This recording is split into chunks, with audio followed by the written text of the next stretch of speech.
Bonjour et bienvenue sur ma chaîne qui traite de l'énergétique. Je suis Jérôme Paracher et j'essaye de vous présenter quel impact l'énergie peut avoir dans votre vie. Et je vous donne aussi quelques petits conseils pour vous aider à évoluer dans votre vie et pour que vous puissiez gagner petit à petit de la sérénité et du mieux-être.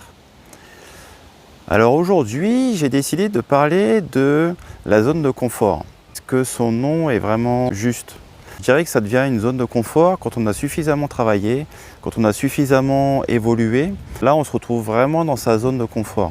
Là où on peut utiliser vraiment tous ses talents et où on est au service de soi-même. Et là où on peut vraiment s'épanouir.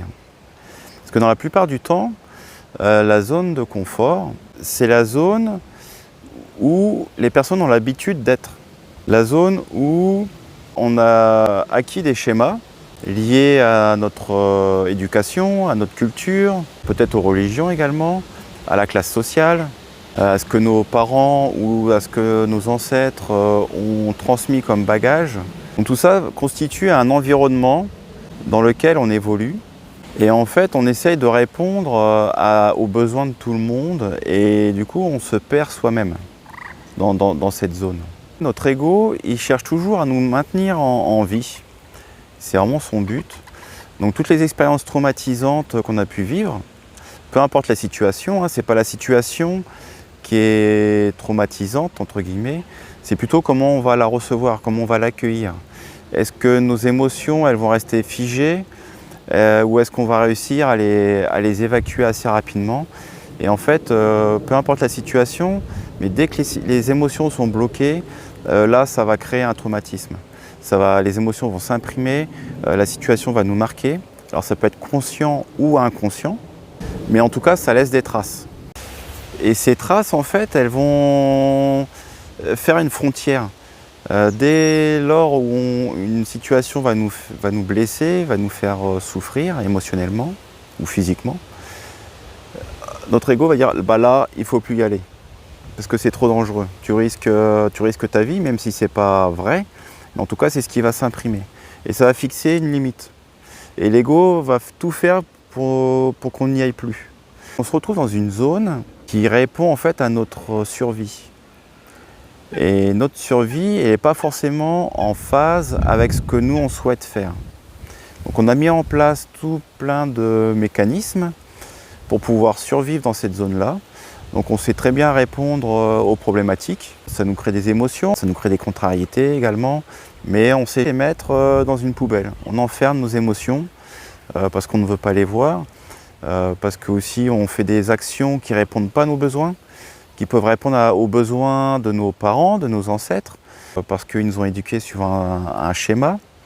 Et donc pour chercher l'amour des parents, on a appris à répondre à leurs besoins à eux. Et pareil dans la société.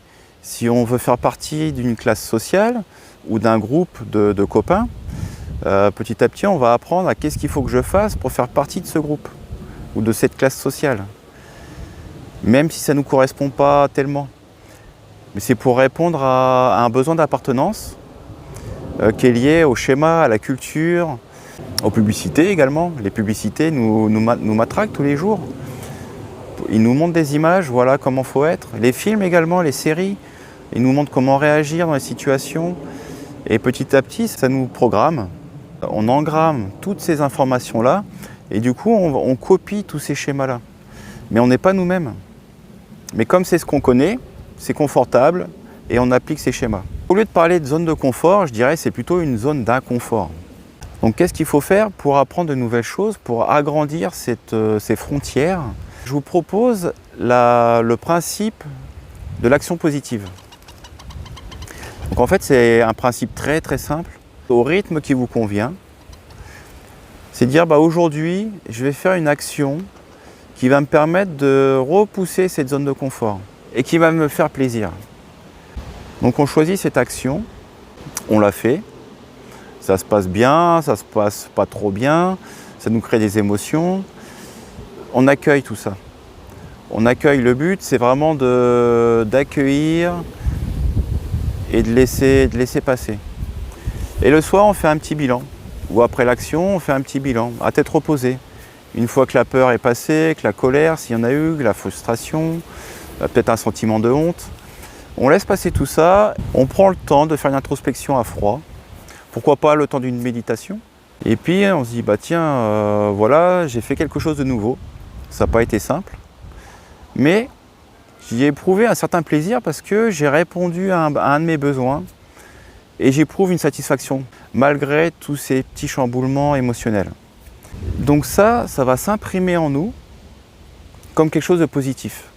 Et la fois suivante, on essaye d'aller un peu plus loin. Alors soit sur la même thématique, ou soit une autre thématique. En tout cas, il faut que ce soit une action qui réponde à un besoin, à un autre besoin. C'est vraiment faire une introspection et savoir moi, de quoi j'ai besoin, de quoi j'ai envie, qu'est-ce qui me ferait plaisir, qu'est-ce qui pourrait me nourrir énergétiquement, spirituellement, en faisant une action. Et petit à petit, en fait, vous allez repousser cette zone. Votre ego, au début, vous ne l'écoutez pas trop, hein, vous essayez, bon, il va lancer plein de peurs. N'y va pas, t'es complètement fou, tu risques ta vie, tu risques d'être rejeté, d'être exclu. Essayez de le mettre en sourdine. Pour ça, la méditation, c'est parfait. Et puis, passer à l'action. Des petites actions, vaut mieux beaucoup de petites actions assez régulières que de se mettre un gros challenge. Et oui, il y a toujours du vent. Alors, pour résumer, la zone de confort n'est pas si confortable que ça parce qu'elle s'est construite suivant les schémas d'autres personnes, de la culture, de la publicité, des films, de votre entourage. Donc pour la transformer en zone de confort, il faut bouger les frontières de cette zone. Je vous invite à les bouger petit à petit en faisant des actions positives, des petites actions positives, et après de prendre conscience que ces actions vous ont apporté de la joie, du bonheur, même s'il y a eu de la peur, même s'il y a eu de la contrariété, cette action a apporté de la joie et de prendre confiance également. Et petit à petit, votre zone, elle va se déplacer. On va être vraiment dans la zone de confort. Alors pour prendre un exemple concret, vous voyez les vidéos, c'est pas évident de se mettre, de se filmer, de s'écouter, de s'exposer en fait. Il y a beaucoup de monde qui me regarde, j'espère que ce nombre va augmenter. Je suis en pleine nature, donc il y a des passants également. Moi qui suis plutôt introverti, c'est pas évident pour moi. Et petit à petit, eh bien, je repousse également cette limite. Et ça me fait très plaisir de vous partager mon savoir, mon expérience. Donc je prends du plaisir à ça.